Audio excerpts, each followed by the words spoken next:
Hello, everybody, and welcome back to episode 41 of Podcana after week 1 of the Into the Inklands metagame. We've been testing a ton of decks.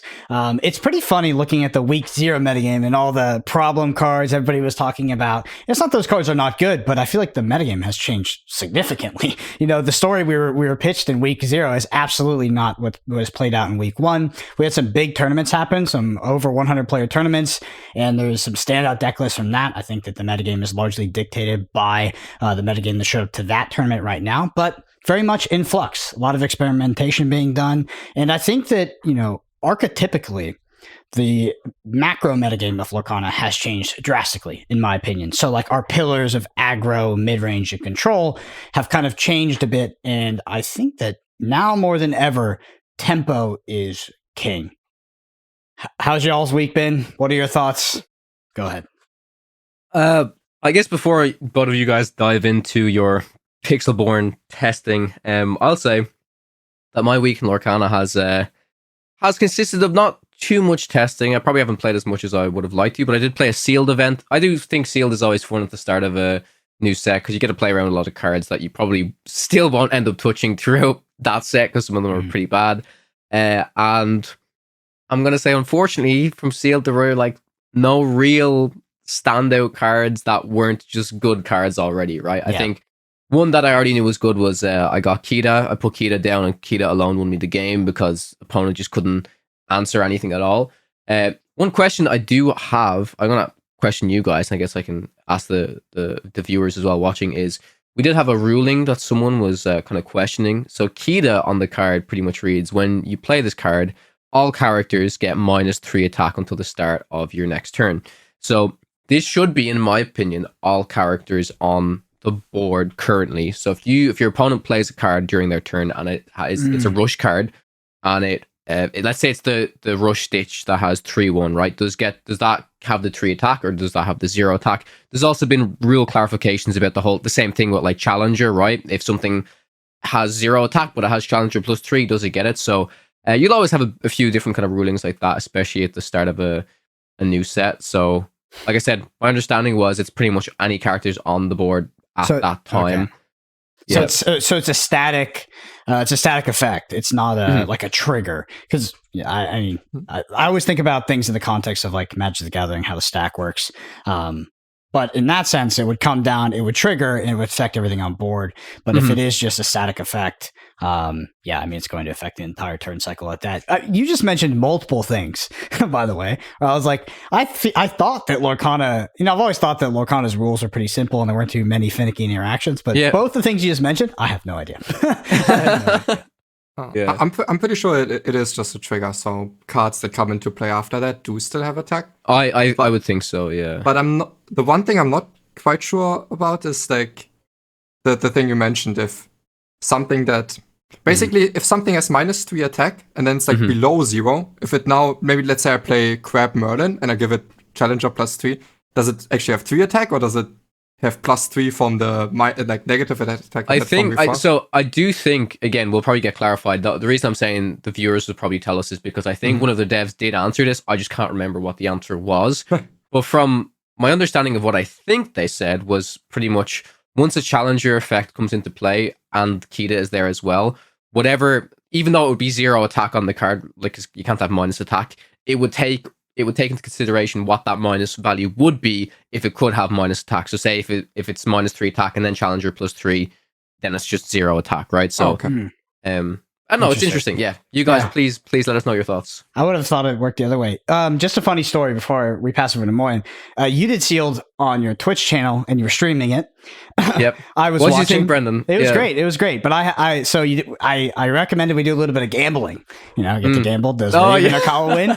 And so in the chat, I did a bit of a psyop and I said, I'm putting the house on Raven. And then I immediately bet everything on Kawa. So all the odds went to Raven's side and then I won big, bro. I won big.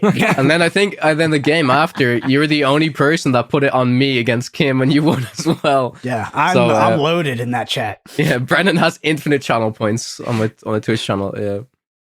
Moyen, what about you? I played a lot of Pixelborn, as you probably could have guessed. Played a lot of different decks, got to GM again. I think I'm like 50 points in. don't really have the motivation to grind all that much further, because right now it's like the more you play, the more you get rewarded once you get to Grandmaster, and you can never lose points. So I'm not the biggest fan of that system, but I will still play a lot more Pixelborn, so I will like accidentally climb, I guess. Mm-hmm. Yeah, why don't you expand on that? Because I know it's something you mentioned in the group chat.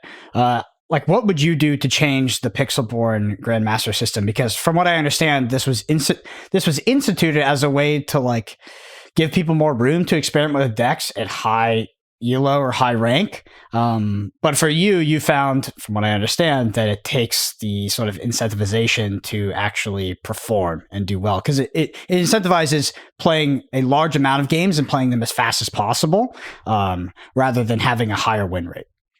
So the way the system works right now is if you win 3 out of 4 games, you get 10 points, but you can never lose anything. You just need to win 3 out of 4 as often as possible. So that just incentivizes you to do a couple things that are not very fun, which are, for example, let's say you win a game, then you lose game 2. Maybe it's better to concede game 3 just so you start over again in your new 4-game series, which is not fun at all. And then you're like that opponent gets a free win for no reason.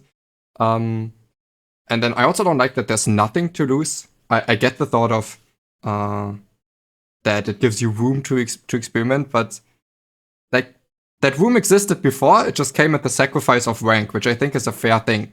Like that's what the ranking system is for. So now the way it works right now, it gives us the room to experiment, but at the cost of never knowing who's actually good at the game. It just tells us who's like decent at the game and is playing a lot. And who's playing the most, sure. Yeah. One other thing I want to mention with Pixelborn as well, if people aren't aware, they instituted like some sort of like best of 3 option for ranked. So basically you queue up, you play a best of 1. You either go first or second, and you can request to your opponent to play a best of 3 series. So there is a flaw with this, because you can request and you can play game 2, and then you can deny game 3 for no downside. So currently, you can absolutely scam your opponent, because you go game 1, you're on the draw, you're going second. So you request, hey, let's play a set of 3. You go first. Going first is very powerful in Lorcana. You win. They're like, okay, well, it's my turn. Your opponent's like, okay, at least I get to go first in another game. Decline, and you just free roll the first. But right now, so then do both players get points then off of that? Because it just counts them individually. Won. Just counts the matches individually. Counts each win individually. Oh wow! Yeah, so it's a total scam. So you're always supposed to, if you lose, to ask for a rematch, but to never accept it if you won. Which is just, and then if they accept the rematch, then to not accept game 3, and that's also a bit stupid. I even have already people like in my DMs telling me, oh, why didn't you accept game 2? No, just because you went first game 1, you can't just decline game 2. It's crazy. Yeah, and they're gonna scam you too, because as soon as it gets to game 3, not gonna play that. There's also one other thing that on Pixelborn that I hope they fix, which is the way the turn timer works. There's no diminishing return or punishment for taking up the entire time. Like I was roped by a person earlier, and it took an egregious amount of time. Like every single turn was it was over 60 seconds. I'm not sure what the exact timer is, and they were not punished for not taking game actions or taking the entire time. Like there was no diminishing return, which is usually how it works in other games. So roping is, I mean, it took so let's say like the turns were like, it was like 4 or 5 more turns, and it took like at least 10 minutes. It was a lot. Yeah. Whereas in Hearthstone, they have the thing, right? If your opponent is quote unquote roping you, well, no, Hearthstone's thing is like, if they're like inactive, right? For like more than a certain amount of time, it just kicks them, or they just lose. Yeah. No, it's just like if they miss a turn not doing any game action and they completely wipe out one turn, then the next turn will have a very short turn timer. But once you take any action on the consecutive turn, it just resets completely. So people could do the very same thing in Hearthstone. Yeah. And I'm not 100% sure that, actually, now I think about it, that my opponent wasn't taking game actions to board, but maybe they were taking like mouse actions in their hand. But yeah, joke was on, like I said, I was talking to them earlier, like joke's on them, because I was just writing the podcast notes. I just free rolled the time.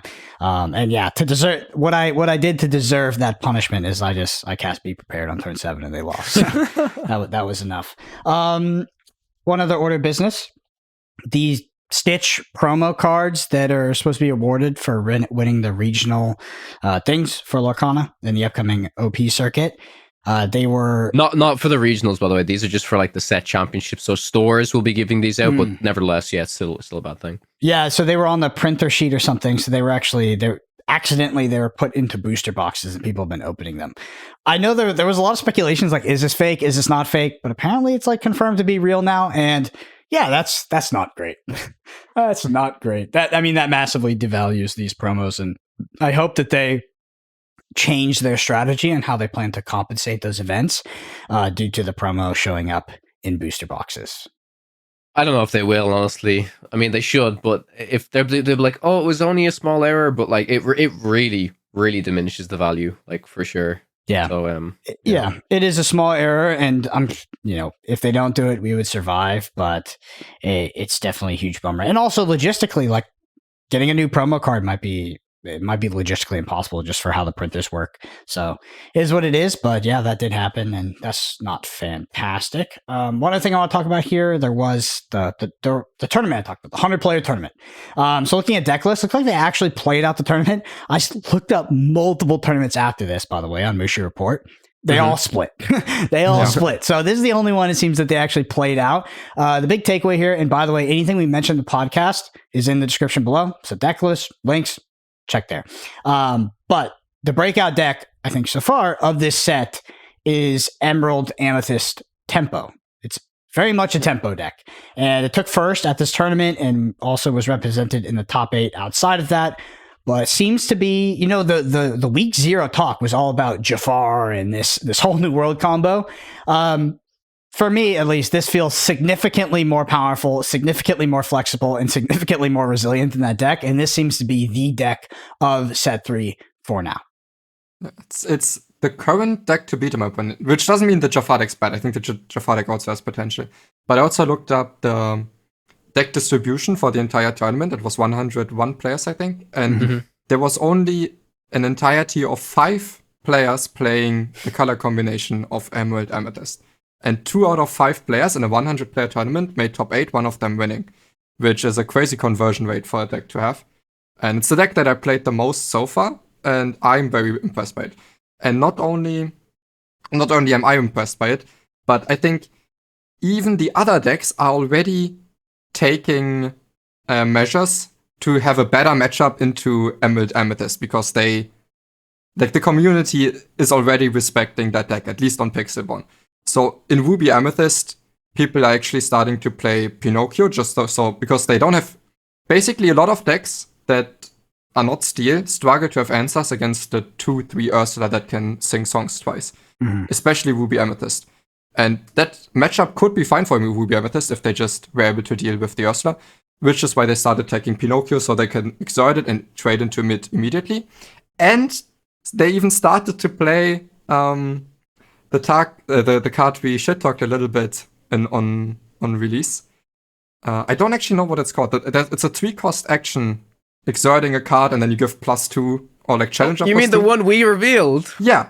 Because to be fair, Yeah. we did say that it would require very specific meta and scenarios where if you need this specific answer, it could actually see play. And some people are trying it out just so because you're playing 1/3s in Ruby Amethyst anyways.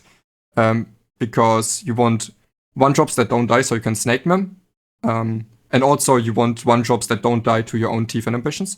So 1/3s are meta anyways, and with these 1/3s in play, with the 3-cost action, you can actually immediately kill the 2/3 Ursula. So some people are trying that. And also in Amethyst Steel Jafar decks, people are playing more and more Smash, which is, I think, also the main reason for that is Ursula. The 2/3 Ursula is the one they want to be killing, but also the 1/3 Ursula makes some other answers, like Strength of a Raging Fire, not really work so well. Yeah. So Smash, Pinocchio, and the 3-cost action, which name I don't even know, are all seeing more and more play as techs to play around Ursula, which I think makes sense. Yeah, the metagame is very much warped around both of those Ursulas. I mean, even the 2-cost one, like, when it effectively 2-for-1s you, like, it's really, really bad. Like it's really bad. And like it only costs 2 and it comes down as a 1/3. It's like, it's really not that terrible for them. Even if they miss, it's like, it still feels like the game plan is playable. And when they hit, it feels sometimes close to game losing because they snag your friends, they snag your be prepared. You're like, oh man, come on. So yeah, having songs into the Ursula decks right now feels a bit rough. Just to talk about another deck that's representing the metagame, and at least from our internal, I say internal testing, but we've been playing Pixelborn like everybody else. For me, honestly, what's been working the best, I didn't enjoy the tempo deck. I didn't enjoy the play style. I was playing a lot of mirrors, and the mirror was painful. The mirror match. I imagine the mirror match is not fun to play at all, because the only way I think you realistically win those mirror matches is playing more cards, like you were mentioning, Moyen. Even in the tempo version, is having the Pinocchios or having stuff, because there's very little interactability besides what's the card, Kit, I guess. Cloud Kicker. Yeah, which is a killer card, by the way. It's really good. But yeah, I mean, as soon as you told me in the group chat that the mirror match is not fun, I hopped on Pixelborn, started playing, and instantly wanted to quit because it was not fun at all. Going first, in my opinion, going first was very, very impactful in that mirror match. Honestly, we'll talk about it later, but in this metagame, I haven't found a card more powerful than just winning the die roll in this format. Like it is boosted my win rate by, I think, 30%. I think actually 30%. Like it's incredible, which is again why we talked about with the best of 3. Like you can just absolutely scam people because your win rate goes up drastically if you go first. I've been playing Ruby Amethyst, and the Ruby Amethyst has gone through this transitory period from set 1 to now set 3, where it's become less and less of a control deck and more of a tempo deck, and now it very much is just like only a tempo deck. It doesn't even feel like a control deck anymore. It just has this board wipe in the form of Be Prepared, but the rest of the deck is just trying to compete for boards, stem off some early threats, and then do a couple unfair things, whether it is Jim Hawkinsing out a location or inherently what Amethyst can do, which is just have card draw and extend later into the game, even though they don't have these top end threats that are massively impactful to the board, which is crazy because the current Ruby Amethyst list doesn't even sing Be Prepared. It doesn't at least the list I've seen, the list I've been playing, they don't play a single 7-drop that can sing Be Prepared. They literally just hard cast it, which feels fine at this point. I was considering putting in top end Ursulas, but then I was looking at the list and I was like, what would I cut for this? Like, I don't feel like I can cut anything, because if I lose to anything as Ruby Amethyst, it's just during the first 5 turns of the game. And I need to be hard playing to the board in the first 5 turns of the game, because if I don't, and we'll talk about this more later too, I think with the current speed of both aggro decks and these like kind of mid-range decks, if you don't seriously compete to the board or have spot removal in the form of steal before turn 5 and you're on the draw, I think your opponent's at 15 plus lore. And it's almost an insurmountable thing to come back to. So, yeah, the Ruby Amethyst deck right now is very low curve. Also, I think locations make you value the early game more than we did before. Mm-hmm. Yeah, even more, and we valued it before, but even more than before, because when they're behind, they're almost unplayable, but they can actually be very potent cards if you're just a little bit ahead. Because your opponent can't really afford to trade into your location, and then you're already getting value out of it. Or even if they can, like, it's often so expensive for them if they're behind to then also kill your location that it takes them so many resources and exerts all their characters, and they're not questing, and it protects your other characters if everything they're doing is just trading into your location. Then you're just gaining a lot out of that still.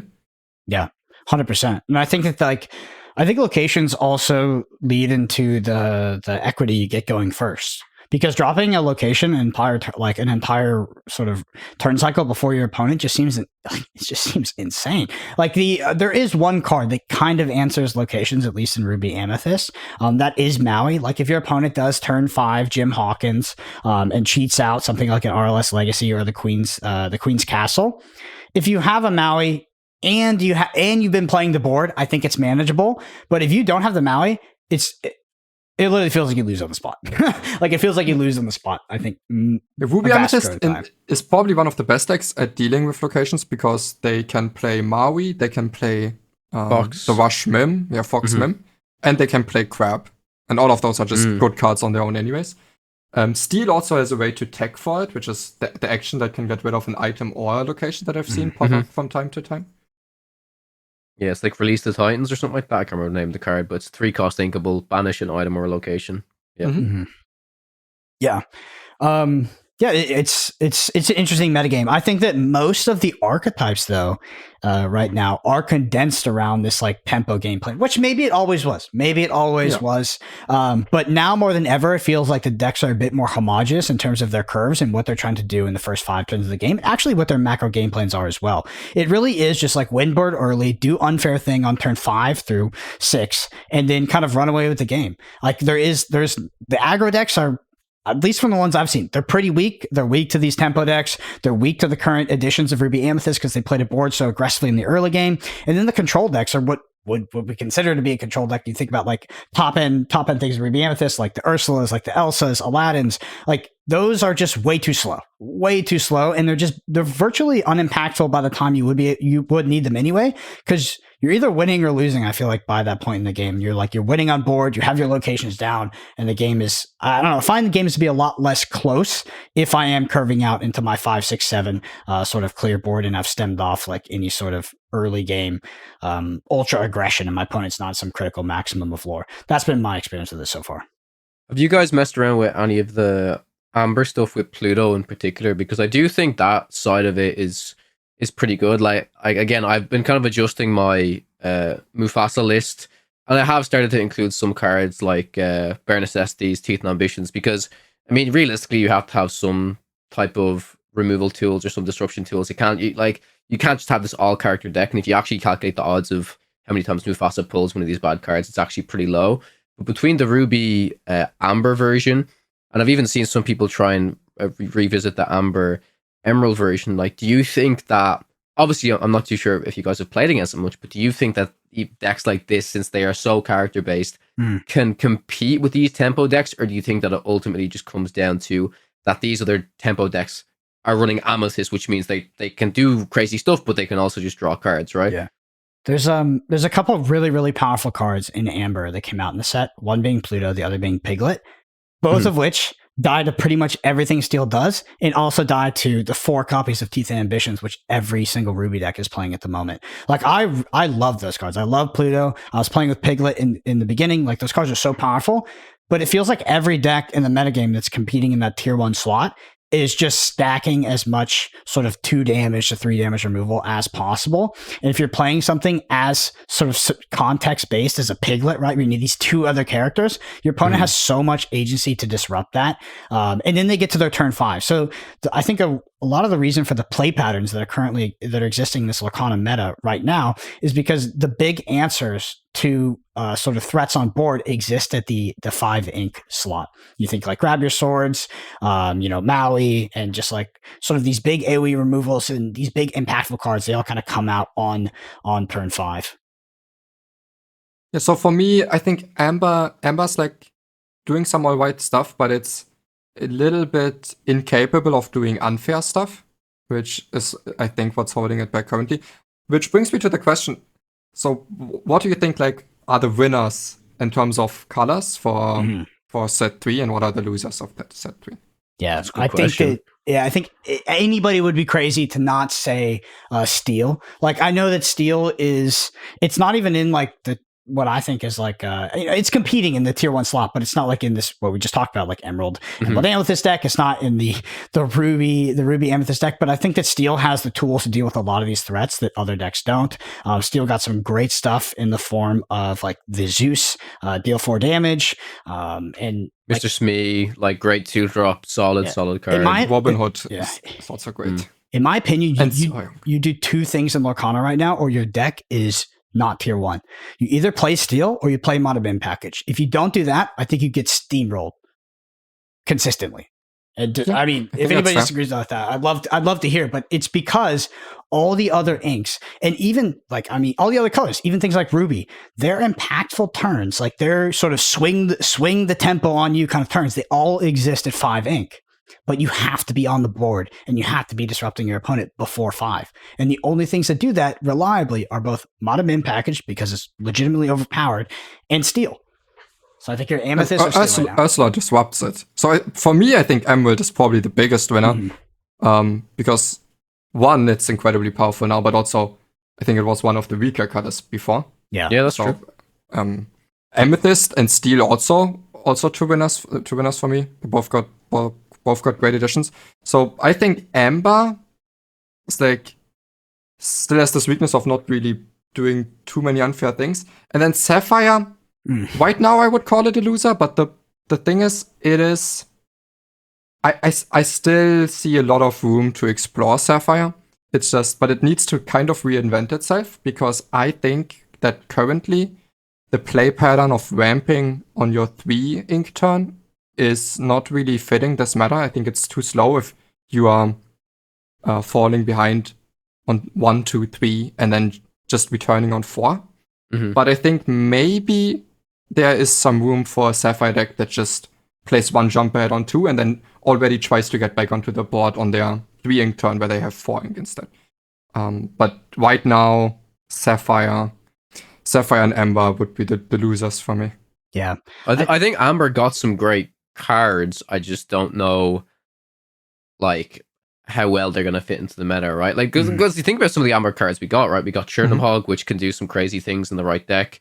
Perdita, which is a super great, valuable card. But it kind of comes down to what you said, Brendan, right? It's like, it really depends on a lot of the early game cards in all of these colors, right? And yes, Pluto's powerful, and yes, Piglet's powerful, but like, think about, it's kind of crazy. Think about if you had these cards, but they had 3 health instead of 2. Suddenly they become so much better, right? You know? Yeah. I think for like what Moyen said, it's like you have to be engaging significantly onto the board and disrupting your opponent in turns 1 through 4, and 1 through 5 at that. And Amber got some fantastic cards. I think Chernobog's amazing, but ultimately, like, those cards, you can put them in your decks and they'll probably win you games. But I think that over a larger sample size of games, like things like Chernobog, way too slow right now, just like way too slow. And then your early game threats are just dying to this inherent tech that every deck has, because every deck is trying to interact. Every deck's trying to disrupt 1 through 5. So they're all packing like max teeth and ambitions, max removal, max Madam Mim package. Like, everybody's competing for board 1 through 5, because in my opinion, right now, the game is decided in those first 4 to 5 turns drastically. For me, Amber is capable of doing one specific, very strong, overpowered curve. It's just, it doesn't do it often enough, which is when you go first and then you draw Pluto on 1. Okay, that's already good no matter what's the follow-up. But let's say you go first, you have Pluto on 1, and then you can use him on 2, play one of the 2/3 bodyguards, and a Stitch behind it. And assuming that the 2/3 bodyguards enough to protect your Pluto, you can on turn 3 then cheat out the Shift Stitch. Because Shift Stitch is, I think, one of the best win conditions Amber has at the moment. The only issue is that if it comes down later than this, that it's already susceptible to Zeus, and then a little bit later that also susceptible to Medusa. Yeah, it pretty much has to come down like on that specific turn, because if it's even 1 turn later, then I think that is the turn 4, right? That then opens up the Zeus card and stuff like that. Yeah. I started out this season by playing an aggro deck, an Amber Steel aggro deck, and some of my most of the stuff that I was doing just felt not consistent, not powerful enough, but there were some curves that were powerful, and they're consistent, I guess, if I have the cards, which is actually turn 1 Cinderella. I have a bunch of I have turn 1 Lilos in my deck. Like, I have things in Quest for 2, but the best thing was turn 1 Cinderella, have something like a Let the Storm Rage On, or even the one that deals damage based off the number of Strength of a Raging Fire in hand, and then turn 2, I play a Piglet, so that Piglet's not doing much on turn 2, and then I also sing and kill whatever they play to board, so I stop their early disruption. And then I play a turn 3 Resist Bodyguard, something I could play Hercules, I could play Prince Eric, and then turn 4 I play something like a Tiana. That was a curve that not a lot of decks could beat, but the problem is like that's the best thing my deck can do. That's the best thing my deck can do. Like, there is no higher ceiling. I would do that. My opposing Ruby Amethyst opponent, even on the draw, even going second, would just keep a Teeth and Ambitions plus a 1-drop, and then my Strength of the Raging Fire couldn't kill the 1/3, and they would just Teeth and Ambitions my Piglet, and the whole entire game plan is just trash. Because it's not fast enough, because now it's slow enough that they deploy Maui on 5, they kill my bodyguard, can trade with my entire board, and we progress closer to 7 when they can just be prepared me.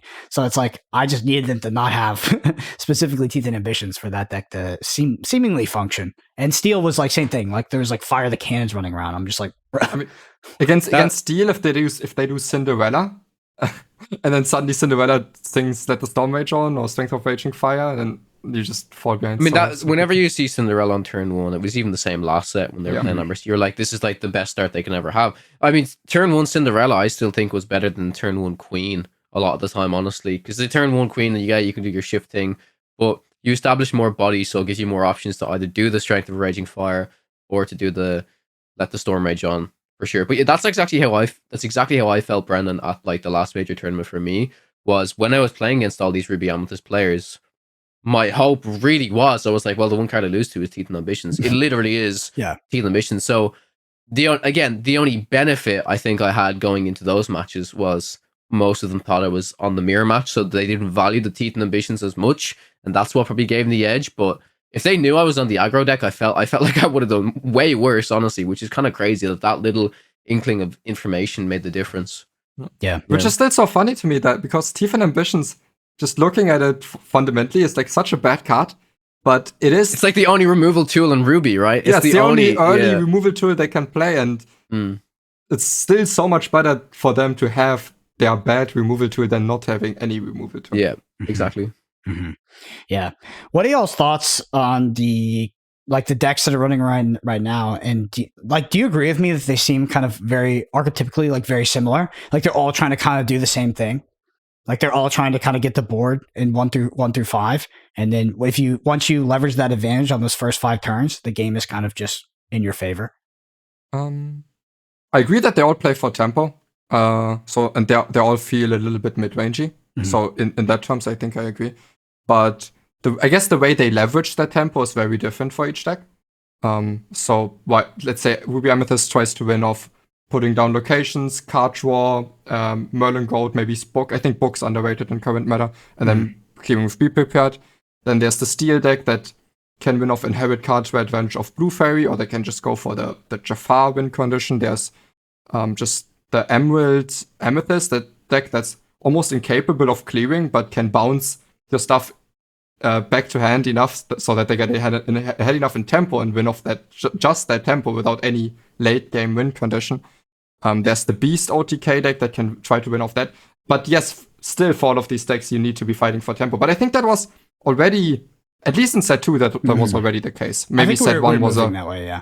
Yeah, maybe. I think only set 1 was a set that was slow enough that you were fine sacrificing tempo from time to time to play the slow game for card advantage. But I think since then, it's just tempo has become more and more important. But I think that's like a very normal thing as more cards, as like the card pool increases and the card quality increases, that no deck can just say, okay, I'm actually not going to play for tempo first 5 turns and then just play Be Prepared on 7. Or... Yeah. What about Sapphire Steel in set 2? I felt like that wasn't necessarily a tempo deck. Like it would sacrifice early tempo in order to get massive card advantage through something like a Whole New World, and then also be on a higher ink total.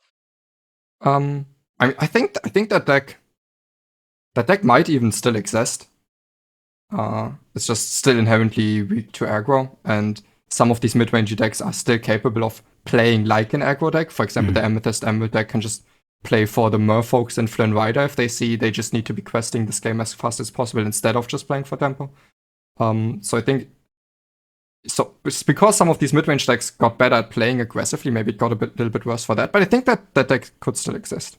Yeah, it's interesting too, because like usually the dynamics are like the mid-range decks are usually they should be theoretically like weak to control decks, and then powerful against the aggro decks. And I think they're actually powerful against both in Lorcana right now. Like I think the mid-range decks are strong against both they don't really exist as much, but the control decks and the aggro decks.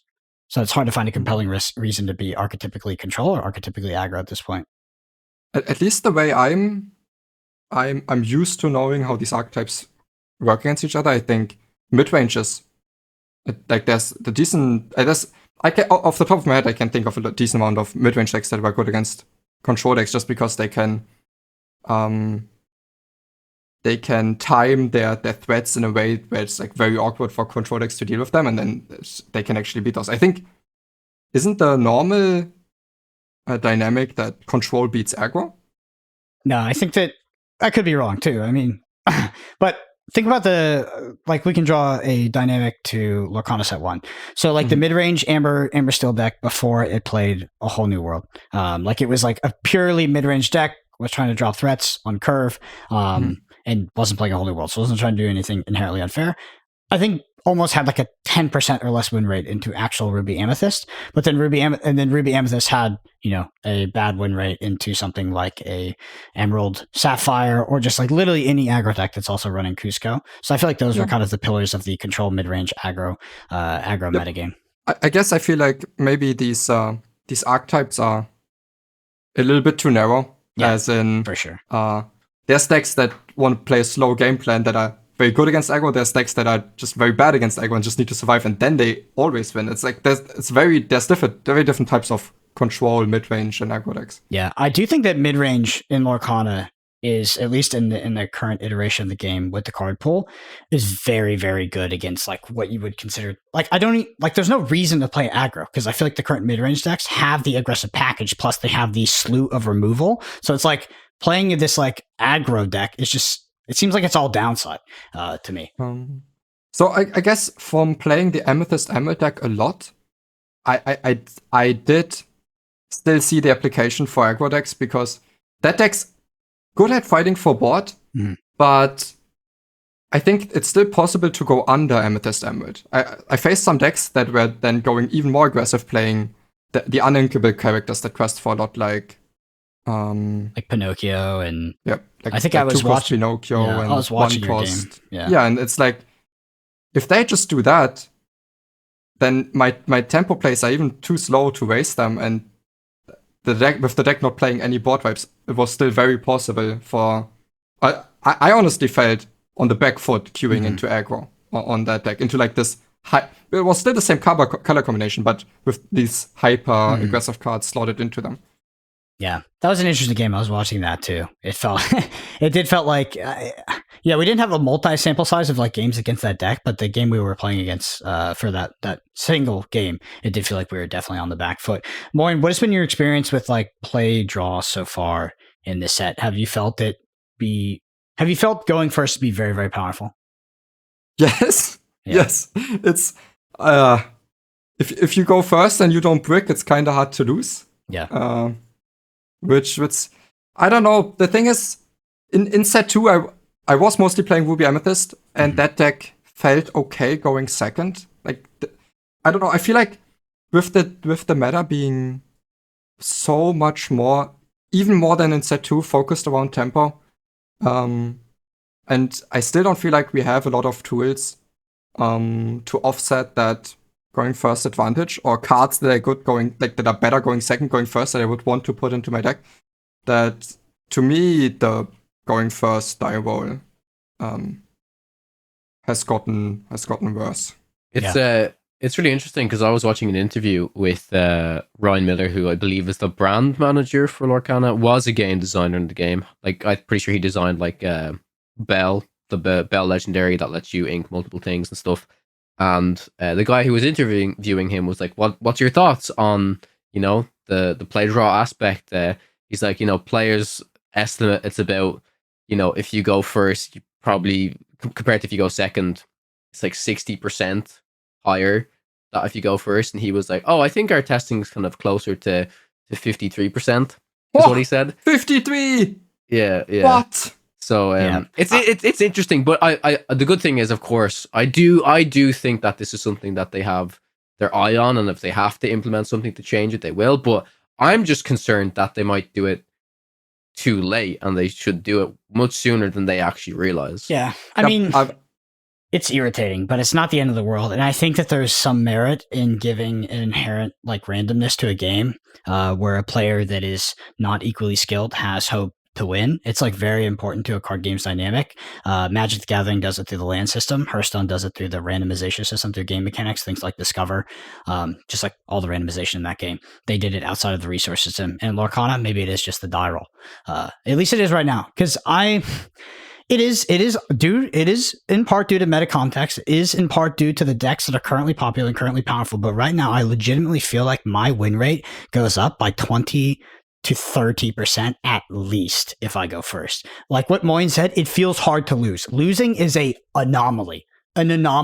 Like if I was playing Ruby Amethyst today before the podcast, and yesterday I was complaining because I think I lost like 14 out of 15 die rolls. I'm like, I'm contacting Favell. What the fuck is this? And today I won 11 out of 12. I had over a 90% win rate.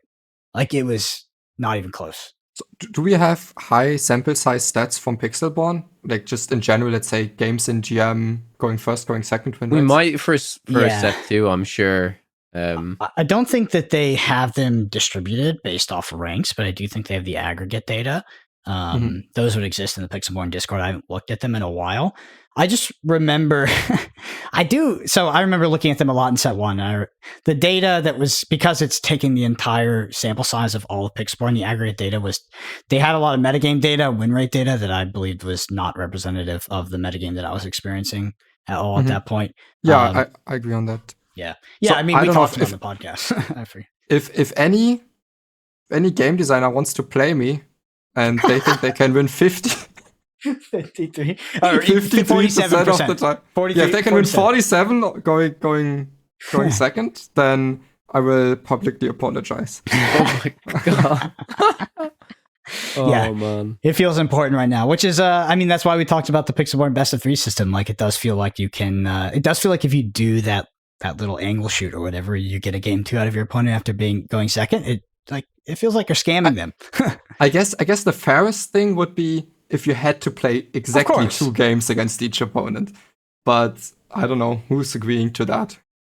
No, I'd rather just try to go first 11 times in a day and have over a 90% win rate. That feels better. Anyway, let's go into this build ink session. We're going to be talking about more about decks, cards and deck lists and things like that in the main topic, but get to our spilled ink session, which is our listener question section. If you want to get your question read out on next week's podcast, you can shoot us a comment on YouTube. We read all of them, or pretty much all of them, so we'll get it queued up. We appreciate it very much. Kawa, I'll pass it over to you because your reading comprehension is much better than mine. Or reading dictation, I think would be the better word for it. All right, let's get into it. So first comment is from Inkable Cardboard. Let's play a game. Take a shot every time Brendan brings up Flesh and Blood. Just kidding. Play the starter tourney tonight and was having a blast with locations. Brings a whole new strategy to how you play. This is my first TCG and I love your videos to educate me.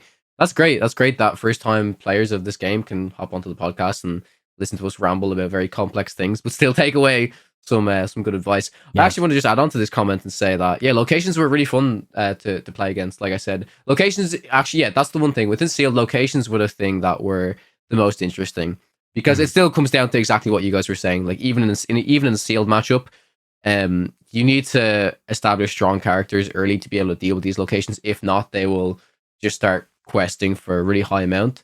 One card I found was really cool actually was it's only a really cool card when there's locations on the board. When there's no locations on the board, it's an absolute dog shit card.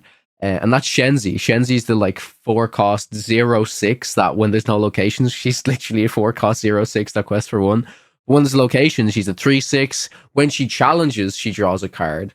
So cards like that make you want to play these types of locations, stuff like that. But ultimately, I thought the card was cool, but it relied way too heavily on your opponent will just focus on locations so hard to make sure that card is pretty bad then. But I have 2 things I want to say. First off, I want to get y'all's opinion on locations. Do you think that locations do you think they're inherently win more? Because it does feel like locations are only impactful and that they're very impactful when you're already ahead on board. It feels like that's the best use case for them. And they might be not the best play to make when you are behind in a game or especially behind on board. So do you think they're inherently win more in that sense?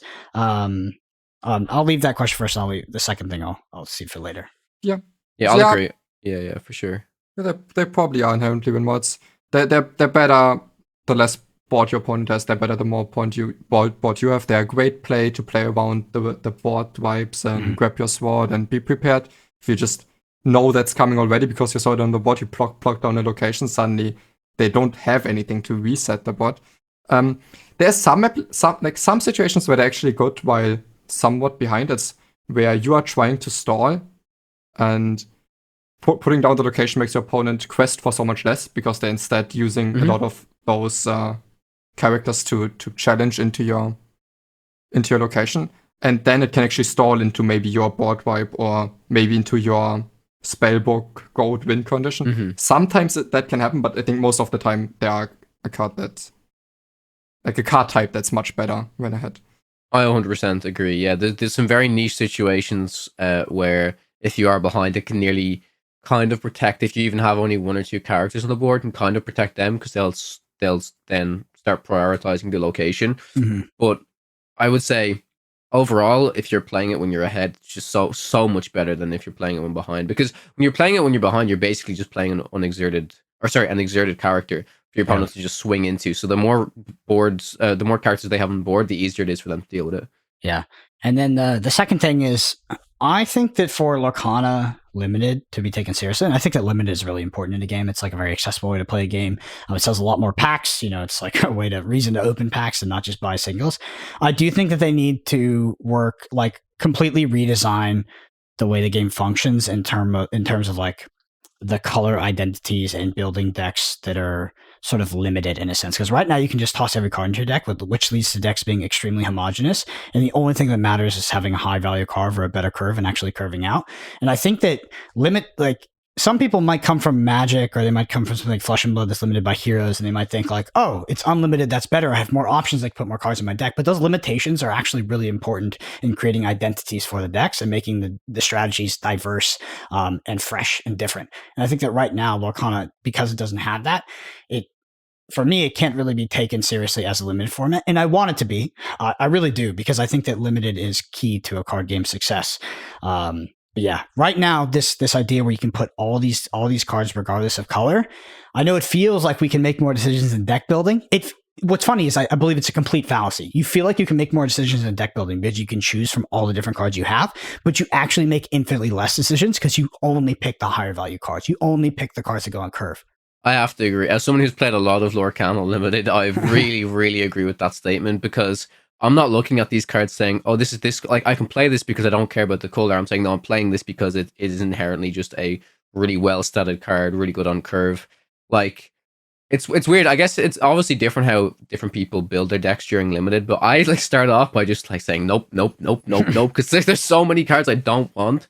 Yeah, but rather than the ones I want to keep. Yeah, it's weird. Wouldn't that be even worse if you could only choose 2 colors and then Well, we're not saying 2.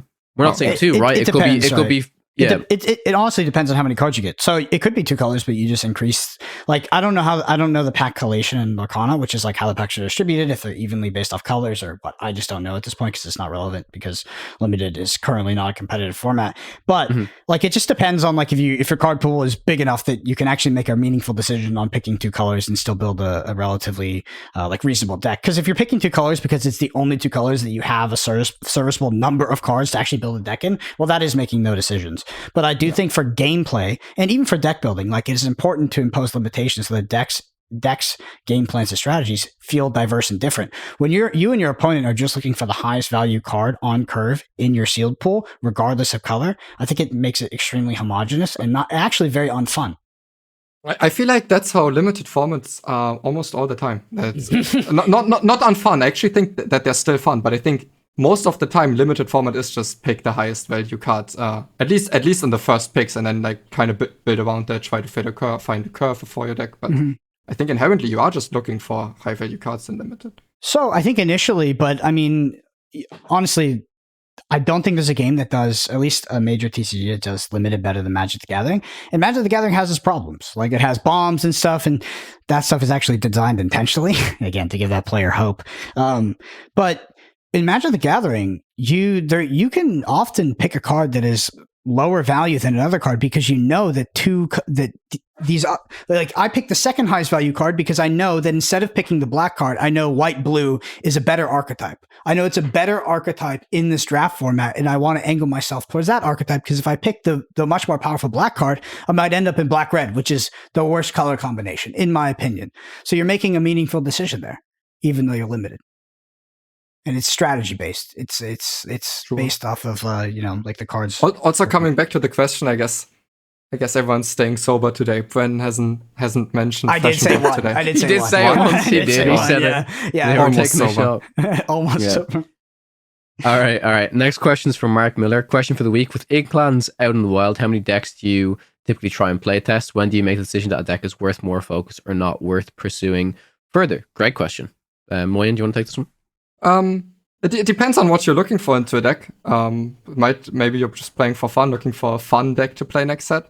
Maybe you're completely sweating trying to find the best deck, and then I guess if you're trying to find one of the best decks for the next set, then for me to explore a deck further, I need to feel that my deck is at least capable of doing something powerful somewhat consistently.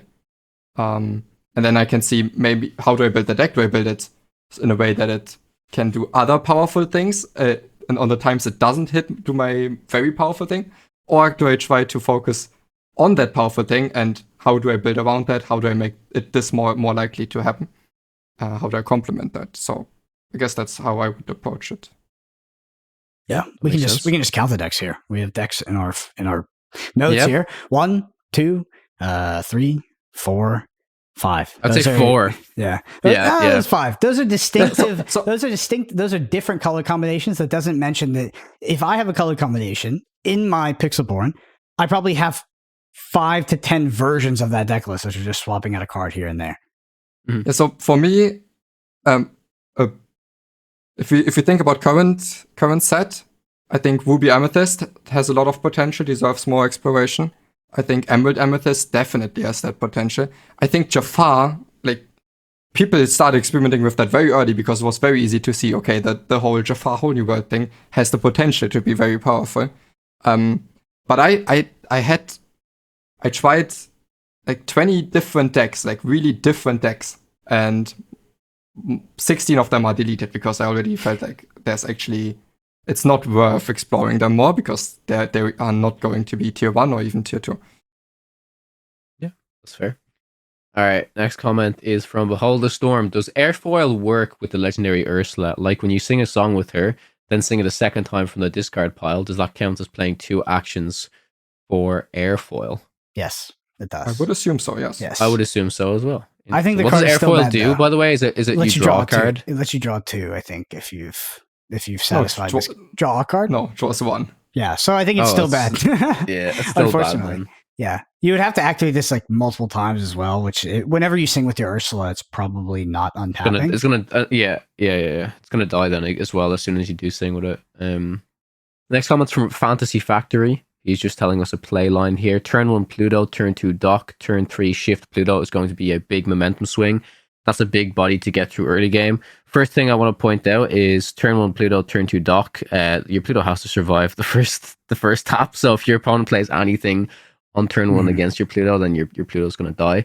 But as someone who's actually been exploring probably Amber the most, I will say that being able to even shift the Pluto on turn 4, turn 5, I mean, obviously, if you can do it on turn 4, it's extremely powerful because you don't care that your Pluto's exerted anymore, right? You're just playing this 3A bodyguard. So that's something I can see that could be super powerful within Amber. Like I don't know, maybe you could fit this into the aggro deck, Brendan. Maybe it's just too slow. Maybe your Pluto's, like big Pluto's, can just be used as ink. I'll play it against it.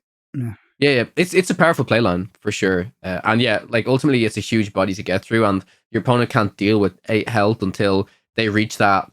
Again, like we've been saying this whole podcast, that crucial turn 5 onwards, right? So turn 5 it would be maybe a Maui to answer into the bodyguard. Maybe turn 6 you play Madam Medusa to get rid of that big threat. But yeah, I think we all agree here that Pluto is a very, very good card, and I think he will continue to be a very, very good card as we progress through like multiple sets and stuff like that. Yeah, he just dies to everything right now, and he feels like if you're looking to shift the turn 3 shift to Pluto, it's a bit all in, right? I think that like Pluto's really good for cheating out anything a turn before it should come out.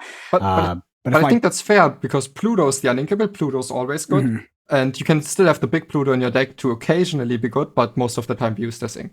I agree. I guess it's just a little... this playline is great, but most of the time Pluto's not surviving. Especially if you turn 2 Dock. Yeah. And so I wouldn't expect this turn 4 Pluto to work all that often. Yeah. That being said, maybe turn 5 Pluto can still do things, and Pluto's still a good card. Yeah. I think I'm on the extreme end where like, you know, I'll look at things that happen in games and I'll say like I immediately lose, and you know, maybe I don't, but for me, if I think if my opponent activates Pluto twice and I don't do anything about it, I've already lost that game. Like, how am I in a state you're where very they're behind already. That is very true. Yeah, if you can't kill that Pluto on turn 1, your opponent has a major advantage over you. Well, it's just the second activation that's really that's like the Yeah, the first one is all right. Wait, no, that's what I mean. Sorry, that's what I mean. I mean, if the first one activates you can't answer the Pluto, and then it just keeps going. That's when it's a problem. Yeah. Our last comment is from House of Tremere. I didn't notice it as much in the comments on this video, but on the first part of your set review, people give you guys such crap for your reviews on cards. But are these people even looking at the cards? I was fortunate enough to be able to pick up like 2.5 boxes on release day, and as I'm sorting through the cards and listening to this episode on Saturday morning, I'm just floored by the amount of cards I'm seeing, and just like, this is never going to see play a lot. Go ahead. And this set probably has an above average amount of playable cards. Yes. In comparison to any hashtag card game set. hashtag bulk. Hashtag not bulk. No, but this set is like crazy good. I think there's a lot of playable cards, but still that means most cards are not playable, and I think that's fair. Yeah, I think it is fair. I mean, the sets are going to be like that. I think this is the best set that we've seen so far, like you said, 4 playable cards. But I mean, is it a great, like? I mean, I'm sure it is a great thing if, like, 75% of the cards in the set are playable because there's more options and there's more flexibility and stuff like that. But that's just not. Surely that's not realistic to happen a lot. I mean, it's part of the reason why I think they need limited is because most of the cards are unplayable. Like, it is overwhelmingly correct to just buy singles in this game because the gameplay experience outside of it is meh. So in this card game, we currently don't have any rotation, right? Every card that's released will stay. So far. Yeah, will stay playable. So with that system, let's say if almost every new card was playable, what would happen to the old cards? That would in turn mean that those would stop being playable very quickly. So there's a line to be drawn there. I actually replied to this comment. I mean, the first thing is I think when evaluating cards, you have to look at consistency, flexibility, and value. And value is something we've talked about in a podcast in of itself, how to evaluate whether a card is value or not. But like in regards to our set reviews, we do get a lot of shit for it, but I can't express it enough, like how much easier it would be for us to just sell you the dream on all these cards. Like talk about all these fictional scenarios in which you're going to get these cards all together on this perfect board state, and then this crazy thing's going to happen. It's just not how card games work, like at all. It is all about consistency, flexibility, and value. And if you don't meet those 3 pillars, like the card is usually terrible. Like a lot of these cards, they are just not playable. I think the worse you are at card games, the easier it is to mistake a card's ceiling for like how good the card actually is. Yeah, the floor. Sure. I think I don't want to say how. I don't want to use the term how worse you are at the card game. You are kind of correct, but like the less you understand about the fundamentals of the card game, then you will definitely evaluate some of these cards wrong. But Brendan is so right. Like it would be the easiest thing. For every single card to go, oh my god, combo this with this, it's insane. Oh my god, if we bring out this on turn 7 exactly with this card in play, it's actually broken. Yeah. Like, but we're just not going to do that because we want to give you guys the valuable information, Actually, Bibbidi Bobbidi Boo, pretty bad card set 2, unplayable. But hear me out. What if we go Ursula turn 4, the singer Ursula, and then it sticks onto turn 5, and then we play Lucifer, double Bibbidi Bobbidi Boo the Lucifer.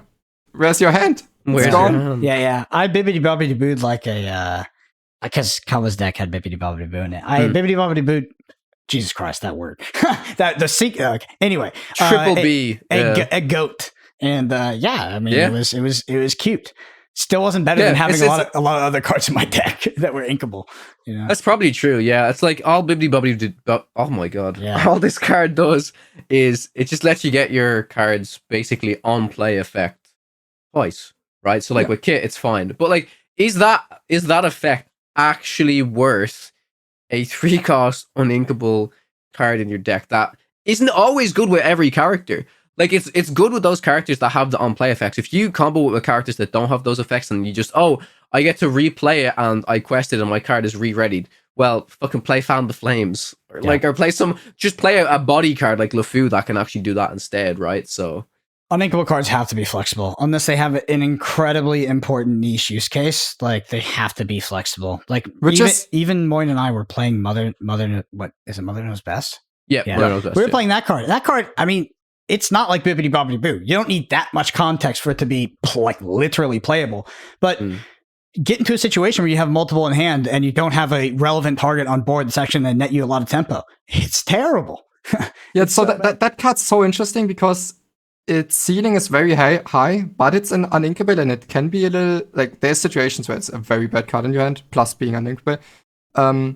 But at the same time, in Emerald Amethyst, you only have the only songs you really play for your 3-drop Ursula are Friends on the Other Side, which you always play 4th, and then Mother Knows Best, which right now everyone's playing 4th. I'm at least entertaining the fact that maybe it's not a 4th, and maybe you play a few less copies. But still, that's something I'm not sure about. Yeah. It's a really good card that you want to combo with the Ursula, but it's like, is it worth actually playing forward to risk that it's just worse in your hand when it's not going to be good in the situation, right? So and like sometimes late game it can just be used to bounce your own gold back to hand, so it is somewhat flexible. But yes, oh my god, I'm just thinking. Imagine that card that we revealed was a song card instead. That card would be really good. That card would be so good. Yeah, I mean, being a song is way better than being an action, which is like the most obvious thing someone could say. But like, no, but right now it's the first set where it's not straight up better because of the 2-drop Ursula. And so smashes. Sure. Better than a song. That's an interesting context. Like, would I put theoretically strictly worse cards in my deck, strictly less flexible cards in my deck in order to dodge a 2-drop Ursula? It's like Ursula would have to be so prevalent in the metagame. I think it will be very prevalent. I think it will. People are already like, that's okay.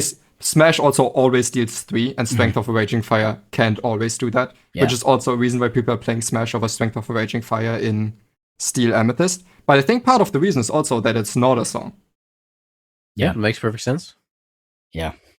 All right. Well, let's have going into our main topic. Like, I have all these lists, and like I said, they'll be in the description. We talked about most of them, to be honest. So I just want to talk about. I think we did. I want to talk about like macro, which we kind of talked about as well. But I just want to get hear from you guys in terms of like how you're enjoying this and how have you enjoyed like the discovery phase, how you're enjoying the decks, how you're enjoying the gameplay. One thing I had written down here, which I talked about already, but I just want to reiterate, is that I do think that like Ruby Amethyst, like, and I'm doing quotation marks, control, it does feel kind of dead right now. Like the Ruby Amethyst deck is a tempo deck. Like it's no longer control, and it's just tempo with draw and this top end board clear. And that's good enough. That's really what you need to compete in this metagame. But current set 3 Ruby Amethyst feels way different than the others for me. And arguably that archetype has always been very tempo based. Like that's the whole thesis of the additions of Evasives was a tempo game plan, and a dynamic game plan. But right now, we talked about it. The 1 through 5 commit the board. And then Ruby Amethyst just has that inherent card draw and the board clear. How y'all liking the gameplay, the discovery phase, etc. of set 3?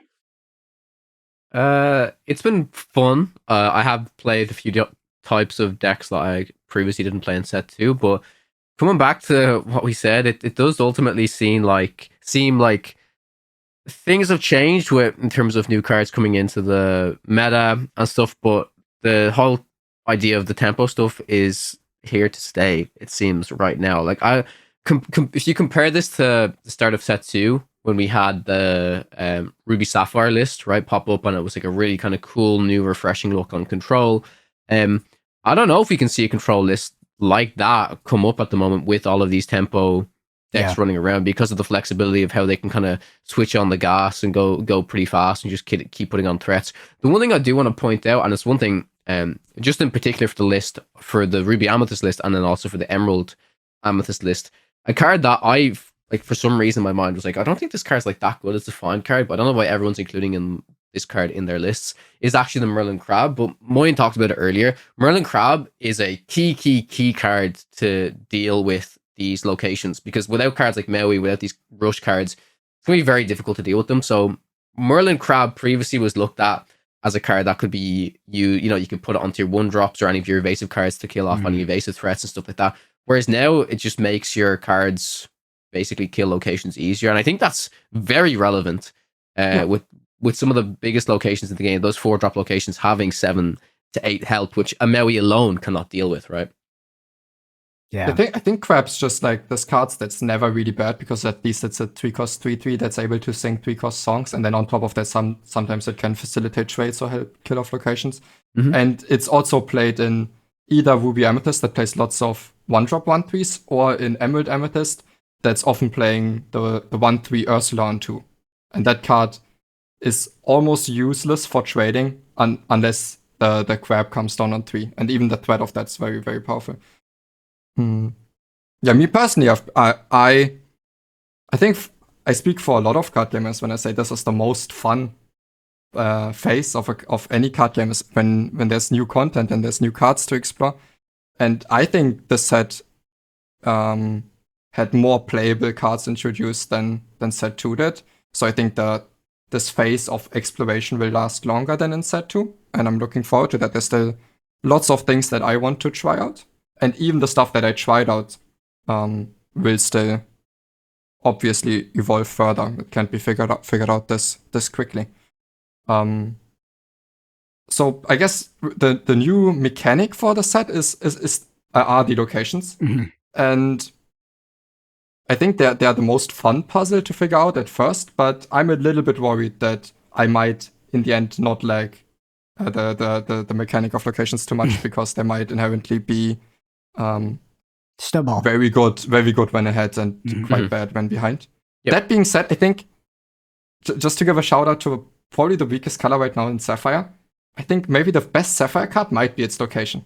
It has 9 willpower. Oh yeah, the mana. Yeah, because wasn't it the set before where we had the Amber character, which was a 1/9, but cost Eudora. 5 questing for 2. Mm-hmm. Yep. And that one attack didn't matter as much, but coming down on 4 and being resistant to some removal, I think, and being able to cheat out with Jimmy, I think McDuck's mana is an incredible card. Yeah, definitely has potential for sure. I mean, me personally, I do really want to try out some more resist things because I think the resist package, like just looking at the steel cards overall, steel has really, really good resist stuff. I know, Brendan, you tried it a lot already in like the aggro list, but the aggro list doesn't.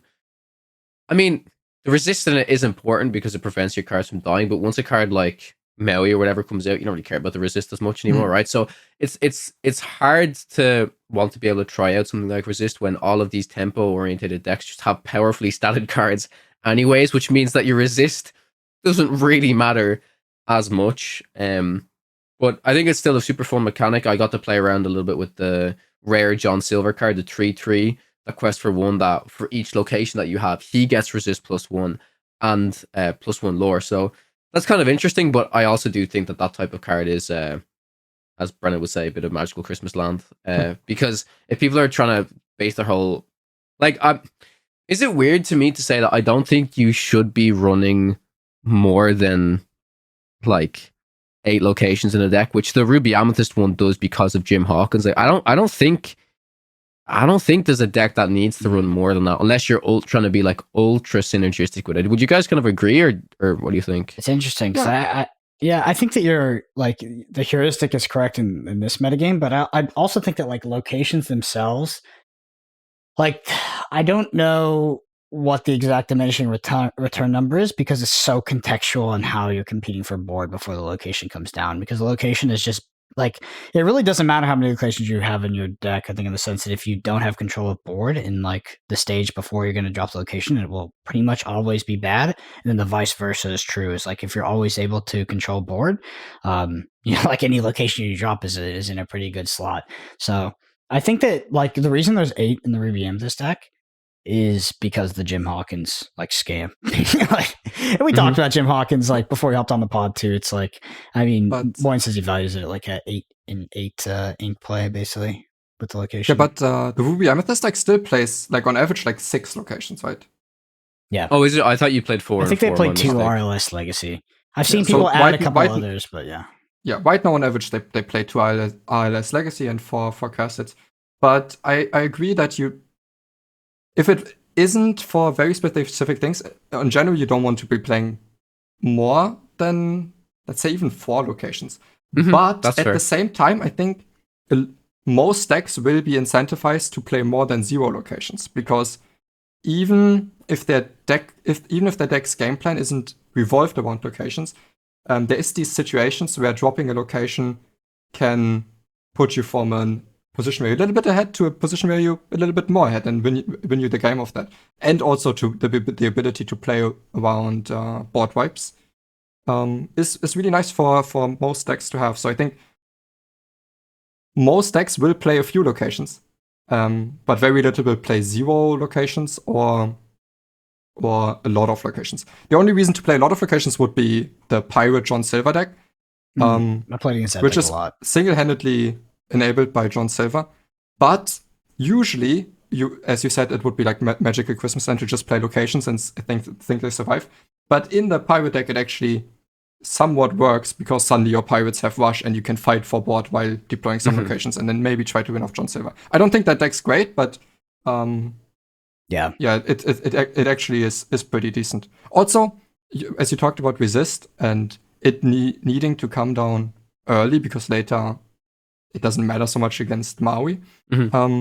I think the best Ember Steel aggressive opening is just you go Pluto on 1 and then you play the Prince Bodyguard on 2, which is where the resist is at its best, where protecting Pluto is at its best, and it can quest for 2. So I think Ember Steel is maybe a little bit below the tier 1 decks, but that is one of the lines that actually feels very, very powerful. Yeah. Sure. Yeah. I just want to, before we close out, I just want to talk.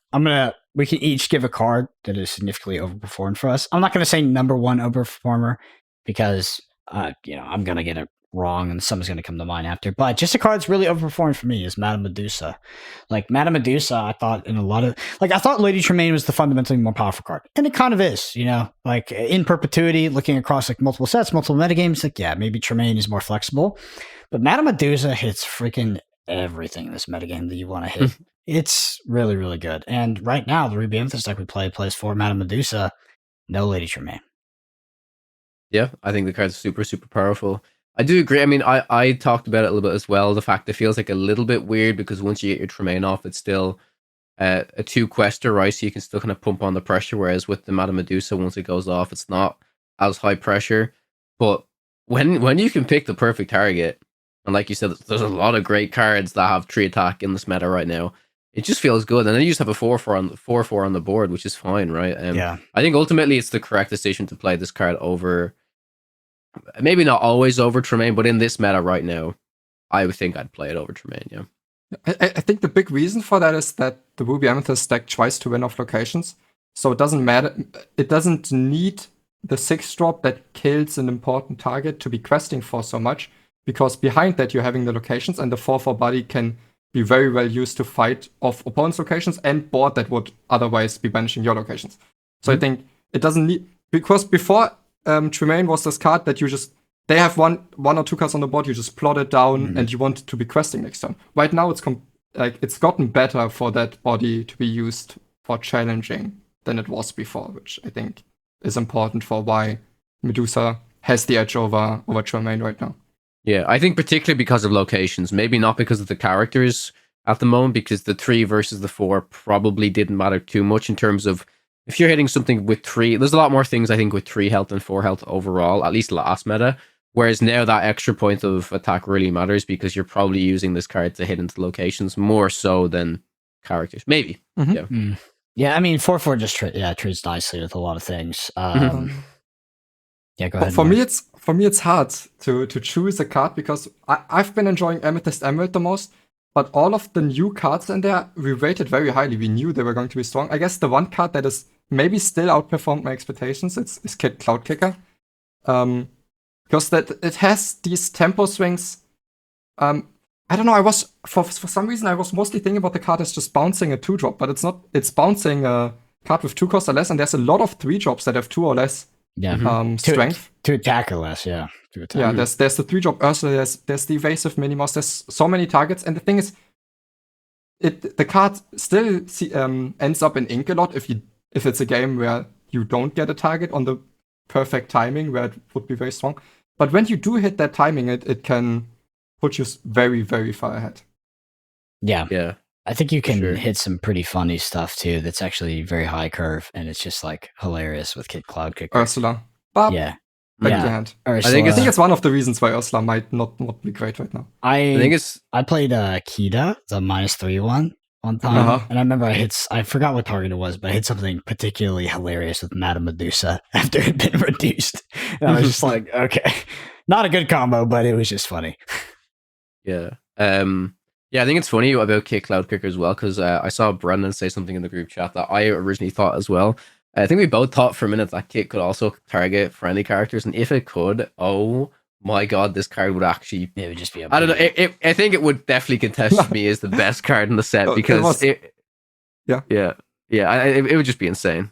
Yeah. Bren was Pixelborn's bugged. I can't target my own just character. exposes me Pixelborn like that. Fucked. Hey, I had lost like 14 And then- die rolls in a And then row. Moyen just says, read the card, Brendan. I was like 15 die rolls deep, 14 on the draw, and I'm just like, Pavel has ticked my account with some sort of flag because nothing worked. Nah, yeah, I honestly, I'm terrible at reading cards. Terrible at reading cards. For me, I think a card that has, I don't want to say Pluto because again, Pluto is a card that we all knew was going to be quite good. Because again, I'm on this little Amber train just because I've enjoyed playing the color quite a lot. I talked about it, I think, during our set review as well. But I think Perdita has a lot of potential. I think the card's really, really strong. In comparison to the two cards you guys picked, probably not. But like another combo I thought was pretty good. Is you actually play the 2-cost Stitch with Rush 3/1 because you bring that back with Perdita and suddenly you have something that can hit into locations a little bit more and stuff like that. Trade into some cards on board, which I think bringing back a card that can instantly attack is like super, super valuable. So I've added that into my deck a little bit and it's been pretty powerful. Yeah, I hadn't thought about it. I think that's probably the best target for Perdita to bring back. I think it is and for the best 2-cost, yeah, probably. And it's a decent card already. So I think that's a good shout. Mm-hmm. I'm sure. Mm-hmm. Awesome. Well, I'll remind any developers or designers listening to this that if you believe you can have 47% win rate or greater into Moyen, he will happily take you up on that. Going second, of course. Anyway, if you listen to this podcast, you enjoy it, the number one thing you can do is leave us a review on Apple Podcasts or Spotify. It helps us so much, and we read every single review.